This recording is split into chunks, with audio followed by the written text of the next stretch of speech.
वजीर दाखिला अमित शाह का जम्मू कश्मीर दौरा, बॉर्डर सिक्योरिटी का अमित शाह ने जायजा लिया। एलजी मनोज सिन्हा भी साथ मौजूद रहे। शहीद जवानों को खिराज अकीदत पेश किया गया।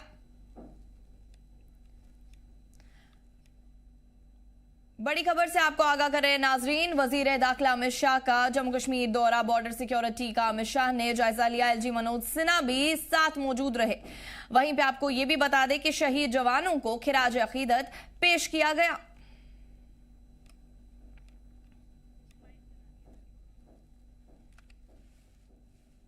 आपकी शौर्य, आपकी तत्परता और ड्यूटी पर लगे रहने की लगन तो जरूरी ही है, परंतु चुनौतियां जिस प्रकार से तकनीक से उद्भव हो रही है, इसके तकनीकी समाधान भी हमें ढूंढने हैं।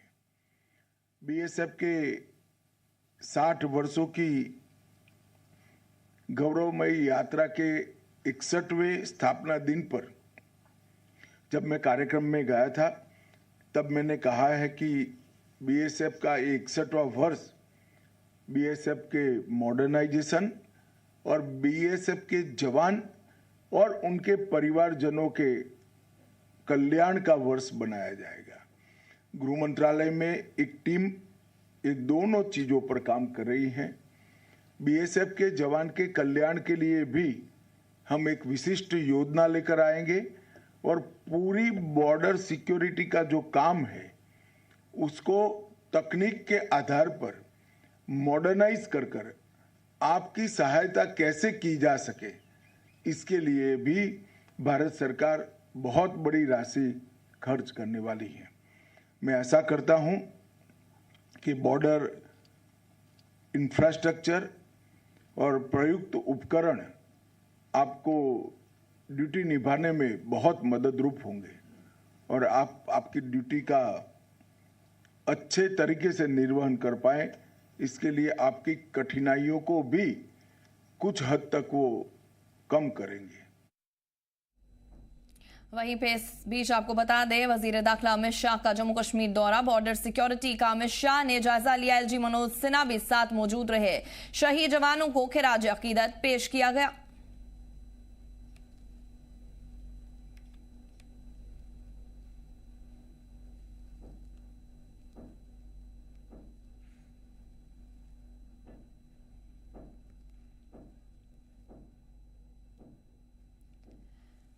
इस वक्त की बड़ी खबर से आपको एक बार फिर आगाह करें नाजरीन, वजीर दाखिला अमित शाह का जम्मू कश्मीर दौरा, बॉर्डर सिक्योरिटी का अमित शाह ने जायजा लिया। एलजी मनोज सिन्हा भी साथ मौजूद रहे। शहीद जवानों को खिराज अकीदत पेश किया गया। तफसीलात के लिए हमारे साथ हमारे नुमाइंदे सरबजीत सिंह जुड़ चुके हैं। सरबजीत, जहां हम सबको पता है कि वजीर दाखिला अमित शाह जम्मू कश्मीर के दौरे पे हैं, वहीं ये भी जानना चाहेंगे कि जम्मू के किन किन इलाकों का उनने दौरा किया, तफसीलन बताइए।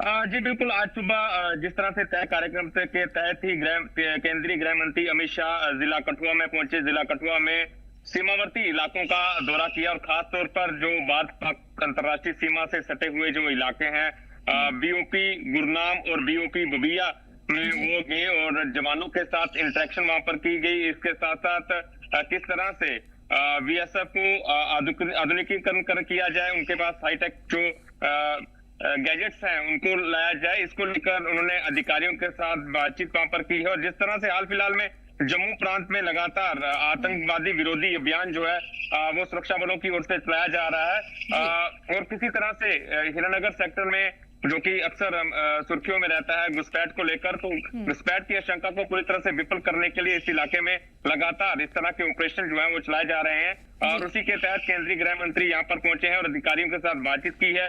जवानों का यहाँ पर हौसला बढ़ा है और बीएसएफ के अधिकारियों के साथ यहाँ पर एक लंबी बैठक जो है वो बॉर्डर आउटपोस्ट यहाँ पर गुरनाम और बोबिया में यहाँ पर की गई है। जी, साथ में सरबजीत ये भी जानना चाहेंगे कि अभी इलाके में क्या कुछ सूरत हाल है सिक्योरिटी की, अगर हम बात करेंगे उस हवाले से। जी बिल्कुल, जिस तरह से केंद्रीय मंत्री का पहले से ही ये दौरा तय था कि इस इलाके में वो दौरा करेंगे, तो उसको लेकर सुरक्षा के पुख्ता इंतजाम यहाँ पर किए गए थे। जिस तरह से बॉर्डर बीओपी गुरनाम है या फिर बॉर्डर बीओपी जो ये जितने भी इलाके इंटरनेशनल बॉर्डर से नेशनल हाईवे को जोड़ते हैं, तो वहां पर सुरक्षा के पुख्ता इंतजाम किए गए थे। बोबिया में उन लोगों ने, केंद्रीय मंत्री ने यहाँ पर जवानों के साथ इंटरेक्शन की है, जहाँ पर अधिकारियों के साथ बातचीत की है और जवानों का हौसला यहाँ पर बढ़ाया गया है कि अपनी ड्यूटी जो है वो अच्छे से सरंजाम दे। जिस तरह से लगातार बीएसएफ जो है फर्स्ट लाइन ऑफ डिफेंस है और लगातार घुसपैठ की साजिशों को यहाँ पर नाकाम कर रही है, तो उसको लेकर यहाँ पर बैठक की गई है। और इस बैठक के दौरान, इस पूरे दौरे के दौरान यहाँ पर सुरक्षा के चाक चौबंद इंतजाम जो है जिला प्रशासन द्वारा यहाँ पर किए गए थे। चलिए, हमारे साथ जुड़ने के लिए और तफसीलात फराहम करने के लिए आपका बहुत बहुत शुक्रिया सरबजीत। जम्मू कश्मीर के दौरे के दौरान अमित शाह ने कठुआ के हीरानगर सेक्टर का दौरा किया। इस दौरान भारत पाकिस्तान इंटरनेशनल बॉर्डर की चौकी गुरनाम और बोबिया पहुंचे और सिक्योरिटी की सूरत हाल का जायजा लिया। इस मौके पर अमित शाह ने सरहद पर तैनात जवानों से भी मुलाकात की।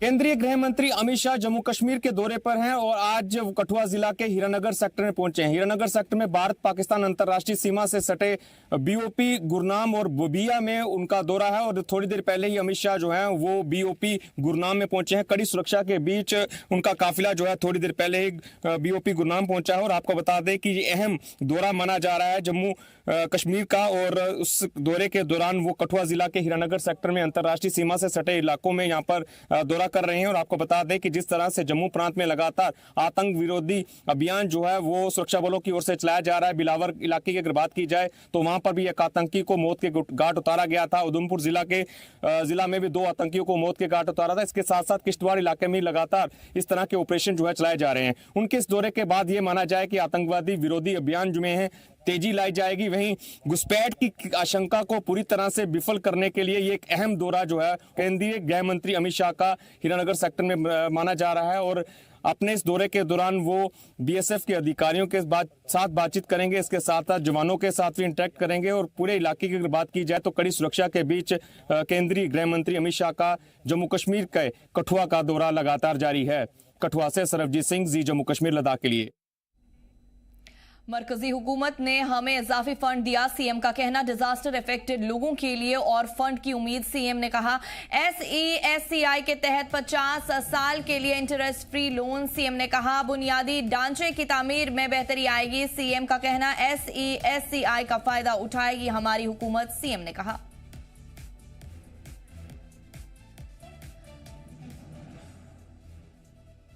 वहीं पे आपको बता दें, मरकजी हुकूमत ने हमें इजाफी फंड दिया, सीएम ने कहा। डिजास्टर इफेक्टेड लोगों के लिए और फंड की उम्मीद, सीएम का कहना। SESCI के तहत 50 साल के लिए इंटरेस्ट फ्री लोन, सीएम का कहना। बुनियादी ढांचे की तामीर में बेहतरी आएगी, सीएम ने कहा। SESCI का फायदा उठाएगी हमारी हुकूमत, सीएम ने कहा।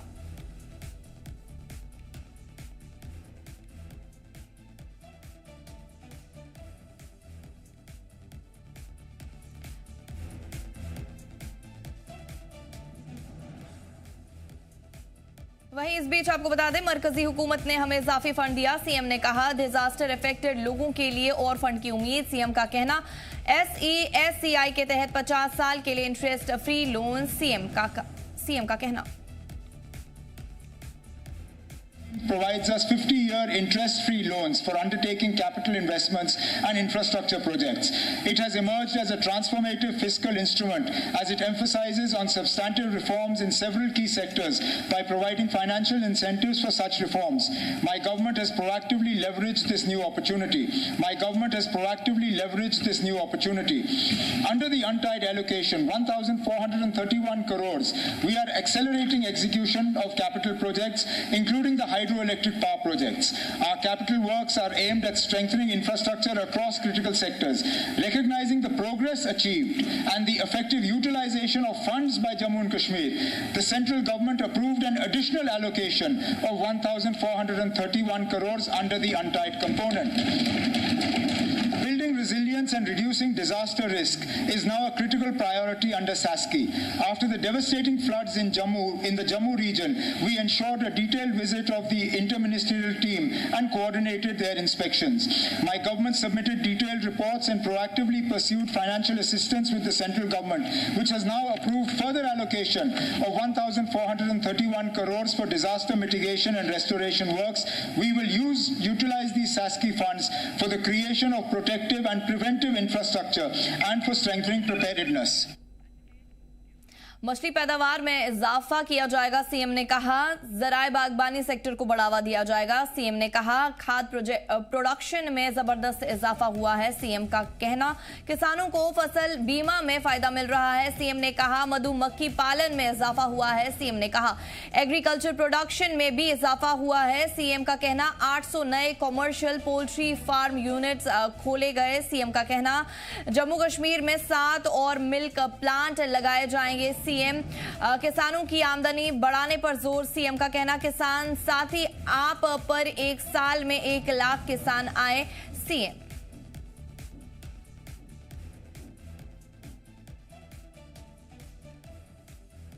वहीं पे बजट के हवाले से आपको आगाह करे हैं नाजरीन। आपको बता दें, मछली पैदावार में इजाफा किया जाएगा, सीएम। ज़राए बागबानी सेक्टर को बढ़ावा दिया जाएगा, सीएम का कहना। खाद प्रोडक्शन में जबरदस्त इजाफा हुआ है, सीएम का कहना। किसानों को फसल बीमा में फायदा मिल रहा है, सीएम ने कहा। मधुमक्खी पालन में इजाफा हुआ है, सीएम ने कहा। The focus has shifted from subsistence practices to a diversified, climate-smart and income-centric agricultural economy. The cultivated area has expanded from 12.71 lakh hectares to 13.50 lakh hectares. The seed replacement rate, or SSR, has risen from 12% to 22%, enhancing productivity and crop resilience. Protected cultivation has expanded, and 332 high-tech greenhouses and 848 polyhouses established over 29.84 hectares. These facilities have enabled enhanced cropping intensity up to 250% and reduced climate-induced risks. The area under oil seeds has expanded substantially from 1.4 lakh hectares to 2.1 lakh hectares, resulting in a doubling of oilseed production and reducing dependence on imported edible oils. Kisan Khidmat Gars, or KKGs, are empowering farmers by enabling technology-driven last-mile delivery. By 2025-2026, over 8 lakh farmers were onboarded onto Kisan Sathi and KKG apps, with 1,300 KKGs getting operational. By March 2027, universal digital farmer coverage is targeted through full integration of digital crop survey under PM Fasal Bima Yojana. 2.1 lakh farmers covering 75,732 hectares were registered during Kharif 2025, ensuring crop risk mitigation.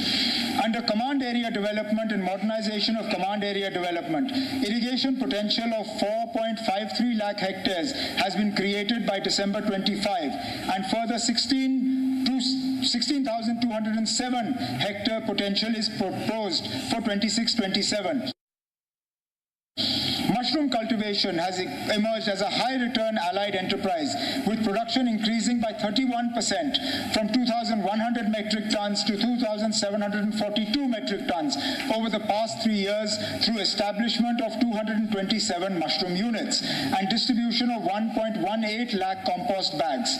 Apiculture has popularized, with honey production growing at 77% in 3 years to over 3,895 metric tons, aided by the distribution of 1.03 lakh bee honey colonies and establishment of 11 honey processing units. Under the High Density Plantation Scheme for horticulture, about 1,119 hectares has been covered since 2017-18 till December 2025, with assistance of 139 crores. Further, 18,915 hectares are covered under medium density plantations. Our food production increased from 26.43 lakh metric tons in 23-24 to 26.92 lakh metric tons in 24-25.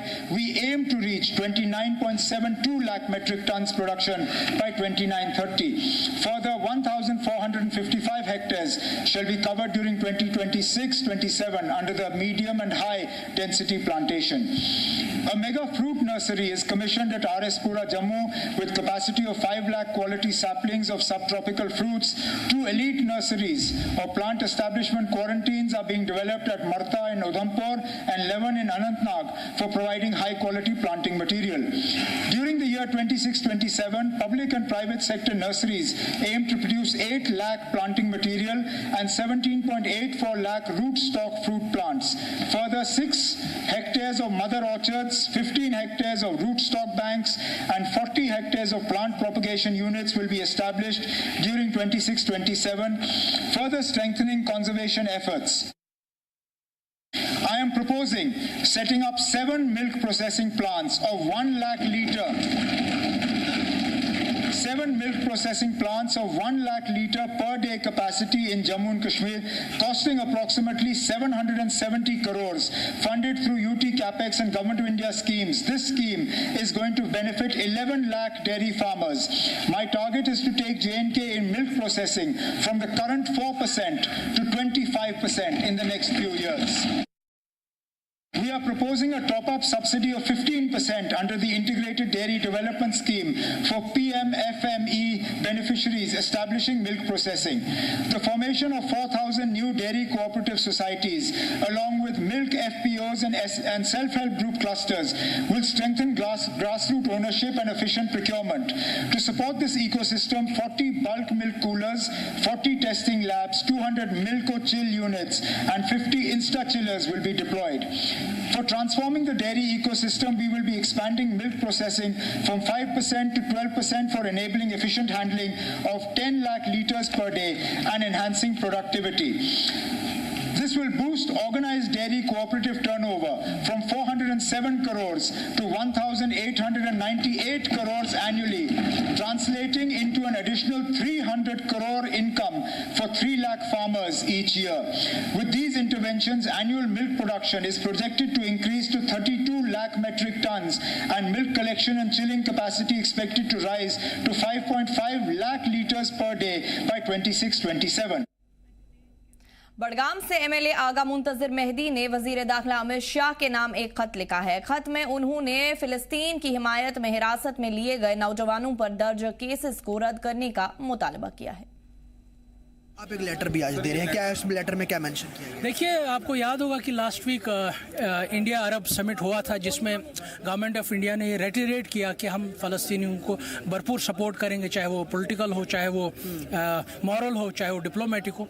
और अब चूंकि ये वाज़िया policy अब government of India की रही है, जबकि अब कश्मीरी नौजवानों ने भी प्रोटेस्ट किया था, उन्होंने सॉलिडेरिटी एक्सटेंड की थी, उन पर एफआईआर काटे गए थे, उनको जेल भरा गया था। तो मैंने यही चिट्ठी आज ऑनरेबल होम मिनिस्टर साहब को लिखी है कि जब आप यहाँ की सिक्योरिटी रिव्यू मीट लेंगे तो एक ऑर्डर आप इशू करें कि जो भी पर्चे कटे हैं वहाँ के लोगों के खिलाफ, वहाँ के नौजवानों के खिलाफ जिन्होंने फ़लस्तीनियों के साथ इसी तरीके का जो सॉलिडेरिटी एक्सप्रेस की जैसे गवर्नमेंट ऑफ इंडिया ने की, वो एफआईआर विड्रॉ हो। गांदरबल जिला अस्पताल में हज 2026 के लिए जाने वाले 143 जायरीन के लिए वैक्सीन मुहिम का आगाज किया गया। इसका मकसद हज सफर के दौरान जायरीन को सेहत के खतरात से महफूज रखना है। सीएमओ डॉक्टर बशीर अहमद खान और जिला इम्यूनाइजेशन ऑफिसर डॉक्टर बुशरा ने वैक्सीनेशन की अहमियत पर जोर दिया और जायरीन से तयशुदा वक्त पर वैक्सीन लगवाने की अपील की। आपको बता दें कि ये मुहिम अब भी कैंपेन के तौर पर जारी है। जो आज ये प्रोग्राम है, ये वैक्सीनेशन के रिलेटेड है। जो भी हाजी साहिबान है उनको उनकी आज मेडिकल चेकअप होगी और जो उनके लिए जो वैक्सीन ज़रूरी है वो आज उनको दिया जाएगा। और अगर किसी को खुदा न खास्ता कुछ और भी बीमारी है तो उससे पता चलता है, उसके लिए एक सर्टिफिकेट दी जाएगी ताकि उसको सफ़र के दौरान कोई तकलीफ ना हो। ये 2 दिन चलेगी। तो हमारे 143 हाजी साहिबान हैं। तो आज हम half of number of the हाजीज को वैक्सीनेट करेंगे और कल रिमेनिंग को करेंगे। पर हम यहाँ डिस्ट्रिक्ट हेडक्वार्टर हमारे डिस्ट्रिक्ट हॉस्पिटल गांधरबल में ही वैक्सीनेट करेंगे सब हाजी साहिबान को। तो इस टाइम पे इस बार हमारी गाइडलाइंस ये है कि जो डिस्ट्रिक्ट का हेडक्वार्टर है वहीं पे वैक्सीनेशन की जाए, तो हम यहाँ पे डिस्ट्रिक्ट हॉस्पिटल में कर रहे हैं। वैक्सीनेशन बहुत इंपॉर्टेंट है। वैक्सीनेशन हमको प्रिवेंट करती है उस डिजीज से कि जो वहाँ पे हो सकती है, और गॉड फॉरबिड अगर वहाँ पे किसी हो जाएगी, कोई वैक्सीनेशन के बगैर जाएगा तो वबा होने का खतरा होता है ना। तो हम क्या करेंगे, इस बार हमारी जो गाइडलाइंस है हम देंगे मेनिंगोकोकल वैक्सीन सब हाजी साहिबान को। आरएसएस के 100 साल पूरे होने के मौके पर ध्वज यात्रा निकाली गई। आरएसएस कारकुनान के मुताबिक ये यात्रा कश्मीर से शुरू होकर कन्याकुमारी तक जाएगी। आरएसएस मेंबरान ने बताया कि शतक राष्ट्रीय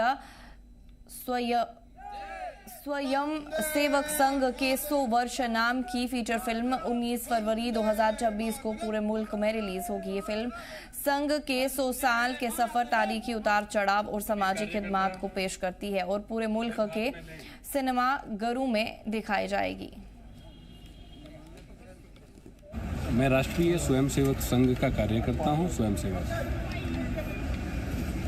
आप हैं श्री पवन सिंधु जी, आप भी राष्ट्रीय स्वयंसेवक संघ के कार्यकर्ता हैं, स्वयंसेवक हैं और बाकी कई संगठनों के साथ जुड़े हुए हैं जो सामाजिक कार्यों में विलिप्त रहते हैं। आप हैं श्री आशीष तिवारी जी, आप भी संघ के स्वयंसेवक हैं, कार्यकर्ता हैं और कई सामाजिक कार्यों से जुड़े हुए हैं। आप श्री कबीर सदानंद जी हैं, आप प्रख्याति प्राप्त अभिनेता और निदेशक हैं।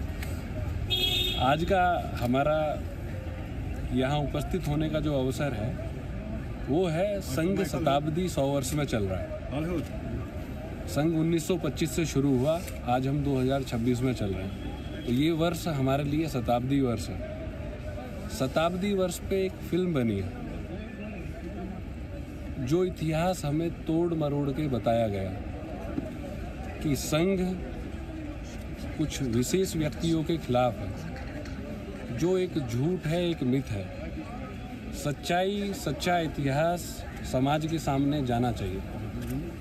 ये धरती हमारे गुरुओं की, ऋषि मुनियों की, पीर फकीरों की बनाई हुई धरती है। ये जैसे पहले चलती आ रही थी, आगे भी वैसे ही चलती रहे, पर समाज को जानने का पूरा अधिकार है कि हमारा सच्चा इतिहास क्या था। तो ये फिल्म 19 तारीख को सभी सिनेमाघरों में रिलीज होगी। महकमा मौसमियात के मुताबिक 16 फरवरी तक जम्मू कश्मीर में आमतौर पर मौसम मुस्तहकम रहेगा और शदीद बारिश या बर्फबारी की उम्मीद नहीं है। हालांकि आज देर शाम या रात को नॉर्थ और मिडिल कश्मीर के कुछ ऊंचे इलाकों में हल्की बर्फबारी हो सकती है। 7 से 8 फरवरी को मौसम ज्यादातर खुश्क रहेगा। 9 और 10 फरवरी को कुछ ऊंचे मकामात पर हल्की बारिश या बर्फबारी और तेज हवाओं का इम्कान है। 11 से 16 फरवरी तक मौसम आमतौर पर बादलों से घिरा रहेगा। मुसाफिरों को सलाह दी गई है कि सफर से पहले सड़क की हालत की तस्दीक कर लें और बर्फीले इलाकों में एहतियात बरतें।